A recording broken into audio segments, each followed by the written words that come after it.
Ok, avant de commencer cette nouvelle aventure, je pense qu'il faut un petit peu qu'on plante le contexte. Ça va faire quasiment un an que je vis au Japon dans le cadre de mon visa PVT. Et plus je découvre Tokyo, plus je réalise qu'en fait, c'est pas juste une simple ville qu'on peut voir comme ça, comme un simple bloc et qu'on a mis au hasard sur une carte. Non, Tokyo c'est vraiment une mosaïque de quartiers, chacun avec sa propre personnalité, ses forces et ses faiblesses. Alors en fait, je me suis posé une question simple. Mais c'est quoi le meilleur quartier de Tokyo? Pour y répondre, je me lance dans une série de vidéos. Chaque épisode sera consacré à un quartier spécifique. L'idée, c'est d'explorer les lieux emblématiques, les petites ruelles cachées et de voir un petit peu ce qui rend chaque quartier unique, jusqu'à trouver le quartier ultime de Tokyo. Bienvenue avec moi dans cette nouvelle aventure.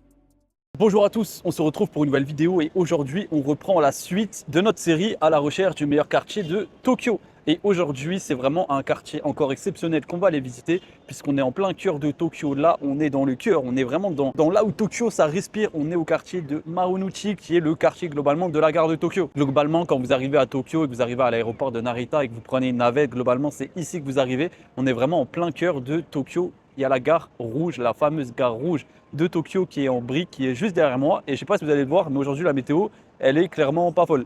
Franchement, il pleut, il fait pas très beau, mais c'est pas grave. On va aller quand même faire un petit tour, on va aller voir ce qu'il y a à faire. Globalement, il y a le sous-sol de la gare de Tokyo qui est incroyable, qui est immense. On va aller faire un tour. Et puis après, on va aller se balader tranquillement dans les buildings, on va aller se poser. La nuit, elle va tomber tranquillement. On va avoir des vues magnifiques sur les bâtiments et sur les buildings de Tokyo. Et moi, c'est vraiment ce que j'aime dans Tokyo, c'est ce côté-là quand la nuit elle tombe.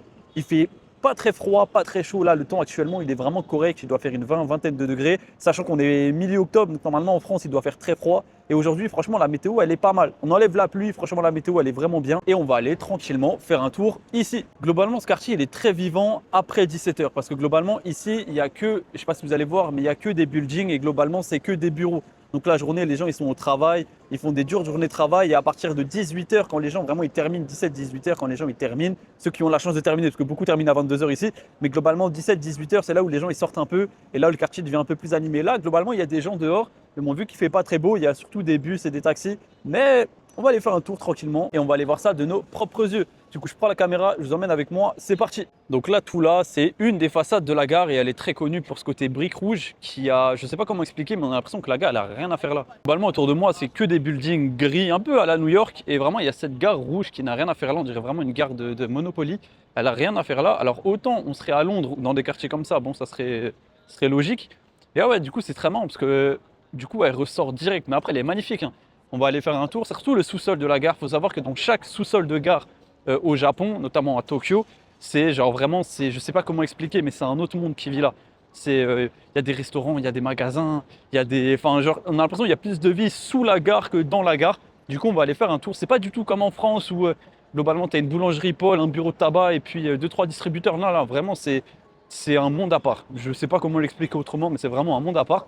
Du coup, on va rentrer tranquillement et on va aller faire un tour dans le sous-sol de la gare. C'est parti!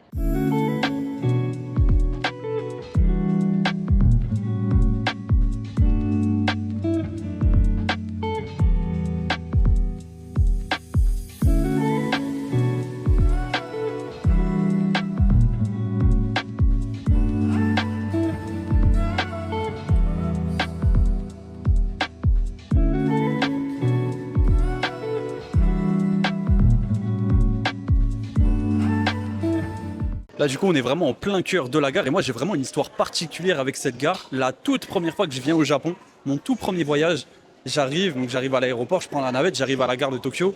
Je suis sous jet lag, j'ai dormi 2 heures dans l'avion, mes yeux ils sont explosés comme ça. Et donc quand j'arrive à la gare, du coup, je cherche un moyen de faire une carte de transport, une carte Suica. Sauf que moi, je connaissais pas trop le système et tout à l'époque. Je savais pas qu'on pouvait faire ça directement avec son téléphone et tout. Et du coup, je cherche un distributeur. Et là, je vais essayer de vous montrer. Et là, ça va, il n'y a pas trop de monde. Moi, quand j'arrive, c'est vraiment une heure. Je me rappelle, j'arrive un samedi.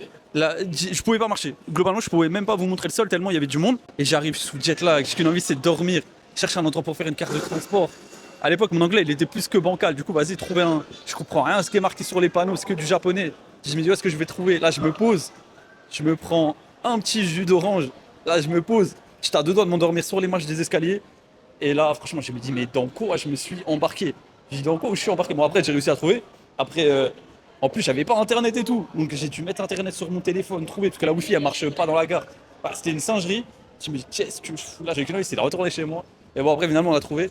Mais ouais, franchement, Du coup, cette gare-là, c'est un peu devenu une zone de sécurité. En fait, je me dis, si tu arrives à te retrouver dans cette gare, ça va, globalement, tu peux te retrouver partout au Japon. Là, du coup, on vient d'arriver dans le sous-sol de la gare. Il y a pas mal de restaurants, de magasins, de boutiques de souvenirs. On va tranquillement aller faire un petit tour. Il y a pas mal de monde, donc je vais pas trop parler parce que dans tous les cas, sinon on va rien entendre. Mais on va tranquillement faire un petit tour. Je vais essayer de vous montrer un maximum d'images. En plus, là, c'est bientôt Halloween, donc il y a plein de décos d'Halloween et tout. Franchement, c'est plutôt stylé. Je vous emmène avec moi. C'est parti.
Là, on arrive vraiment dans le coin où il y a tous les stands de nourriture et de bento et de gâteaux et tout ça. Je peux vous dire qu'il y a une odeur qui se dégage, ça sent trop bon. C'est un mélange de plein de nourriture. Il y a souvent aussi des cadeaux comme ça, je ne sais pas si vous allez voir. Souvent, c'est soit des petites boîtes à bento, soit des cadeaux que les Japonais se font entre eux quand ils reviennent de voyage. Souvent, c'est bien présenté comme ça. Bon, ça va, c'est pas très cher, mais souvent, ça dépend. Souvent, c'est du sucré, souvent, c'est du salé. Ou du sucré, c'est des petits gâteaux. Il y en a aussi là-haut. Et franchement, c'est pas mal. Donc là, bon, là, c'est vraiment du salé. Mais souvent, il y a des petites brioches aussi comme ça. C'est soit pour ceux qui veulent manger dans le train, soit des petites boîtes de souvenirs. Souvent, les bento, ça se présente comme ça. C'est vraiment des petits plats. Bon, celui-là, il coûte un peu cher, 1002, mais souvent, c'est des petites boîtes, la moitié de ça. Et puis, bah, souvent, ils mangent ça dans le train. Ça se mange chaud ou froid, ça dépend. Ça, c'est vraiment, c'est un mystère de la nature. Les petits gâteaux comme ça, c'est vraiment des sandwichs fraises, bananes. Là, c'est clémentine. Là, il y a kiwi, raisin. Mais c'est trop bien présenté, ça donne trop envie.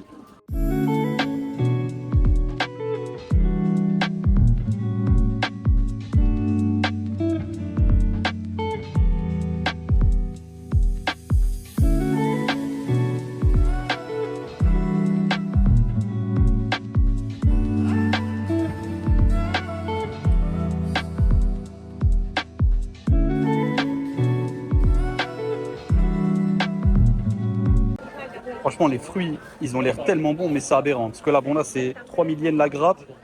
Bon, là, le yen, il a chuté, mais on est quand même sur 15 euros la grappe de raisin, quoi. Ceux-là, ils ont pété un plomb, 6000 yens quasiment. Donc là, on est vraiment. On a plus de 30 euros la grappe de raisin. Ils sont devenus complètement fous. Mais j'avoue, ça a l'air trop bon. Ils sont bien gros, bien brillants. Donc là, on est tranquillement sorti de la gare de Tokyo. Je tiens le micro très près parce qu'il y a pas mal de trains qui passent et de passages. Là, la nuit, elle commence tranquillement à tomber. Et en fait, ce que je vais essayer de faire, j'essaie de trouver un bon petit building, se poser, petit café et vous montrer la vue qui commence tranquillement à tomber. Enfin, la nuit qui commence tranquillement à tomber, je sais pas ce que je raconte. Et on va essayer de trouver un bon endroit. Là, j'ai essayé de vous montrer. Là, on commence déjà à voir tranquillement. Regardez-moi toutes les lumières qui commencent à s'allumer. Et là, je vais essayer tranquillement de trouver un petit endroit où se poser, vous montrer tout ça. Même la gare, là, je viens de voir juste en face de moi, elle commence à s'allumer. Et franchement, ça rend super bien. Mais on va attendre tranquillement. Je pense qu'en vraiment la nuit, elle va tomber à 100%. On aura vraiment des meilleures images. J'aurai vraiment des meilleures images à vous montrer. Du coup, là, je vais aller trouver un petit endroit. Puis après, on va aller se balader tranquillement entre les buildings. Et là, globalement, c'est là où en fait tous les salariés ils commencent à sortir de leur bureau. Où certains vont prendre une pause. Où il y a certains qui démarrent leur journée. Et ça, c'est effrayant parce qu'ils vont terminer je sais pas à quelle heure dans la nuit. Mais en tout cas, là, c'est là où on sent le quartier commence à s'animer. On voit vraiment beaucoup de personnes en costard. Et moi, je suis avec mon gros maillot de foot. On sent vraiment que je n'ai rien à faire ici. Là, pour le coup, ça se voit clairement, je suis en touriste max. Là, il n'y a pas de, là, il y a pas de piège. Mais on va essayer de tranquillement trouver un petit endroit. Et bah, c'est parti, let's go.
Et voilà, on arrive déjà à la fin de cette vidéo. J'espère qu'elle vous aura plu. N'hésitez pas à vous abonner et à liker pour donner un maximum de force à cette chaîne. Et j'ai vraiment essayé de vous montrer un maximum de choses dans ce quartier-là. Vraiment cette ambiance-là un peu, franchement très New York. On va dire les choses clairement, ça ressemble beaucoup à New York avec les buildings. Surtout quand la nuit elle tombe, ça donne vraiment des prises de vue qui sont magnifiques. Et juste aller marcher et se perdre un petit peu à droite à gauche entre les buildings, tourner, trouver dans une petite rue, trouver un petit gars qui fait des petites brochettes alors qu'autour de lui, il y a des buildings qui font genre 300 mètres. Franchement, c'est vraiment l'une des choses les plus belles qu'il y a à voir dans ce quartier. Globalement, après, dans le sous-sol de la gare, il y a énormément de restaurants et de boutiques de souvenirs et de shopping. Bon, il commence à pleuvoir, je reçois des gouttes dans la tête. Mais globalement, si vous voulez faire un peu de shopping avant de rentrer, en tout cas avant de prendre l'avion, c'est vraiment l'endroit où il faut aller. C'est vraiment en plein cœur de Tokyo. Donc en vrai, c'est desservi par toutes les gares. Donc en vrai, c'est cool. Et il y a vraiment de plus en plus de pluie. Donc on va vraiment vite terminer cette vidéo. Et, euh, et non, juste se perdre, marcher, franchement, c'est juste incroyable. Et après, bon, il y a beaucoup de prises de vue qui vont se ressembler, parce que globalement, les buildings se ressemblent un peu. Il faut vraiment venir dans ce quartier, marcher, sans but précis. Juste marcher, se perdre, aller à droite, à gauche, tester un endroit, aller dans une rue, dans une ruelle. Vous pouvez très bien prendre un petit café, un petit chocolat chaud, un petit thé, marcher comme si vous étiez à New York. Franchement, c'est un mood incroyable. Et ce quartier-là, en vrai, je vous conseille vraiment de le faire de nuit. Vraiment de jour, je vais pas dire qu'il n'y a rien à voir, mais je trouve qu'il y a une vraie âme la nuit. C'est vraiment là, à partir de là où on voit vraiment, on se rend compte de tous les buildings. Bah, de toute façon, vous voyez bien derrière moi, toutes les lumières, tous les trucs, et franchement, c'est incroyable. Vous pouvez très bien vous balader, vous promener. Franchement, vraiment, vous pouvez vous perdre des heures. Et les jours de pluie, bah, vous pouvez très bien venir dans le sous-sol de la gare, faites votre shopping, etc. Enfin, il y a tout pour être heureux dans ce quartier-là. Donc franchement, c'est un quartier que je vous conseille 1000 fois. Sur ce, nous, on se retrouve très vite pour une prochaine vidéo. C'est Anis pour vous servir. On se retrouve très vite en direct de Tokyo.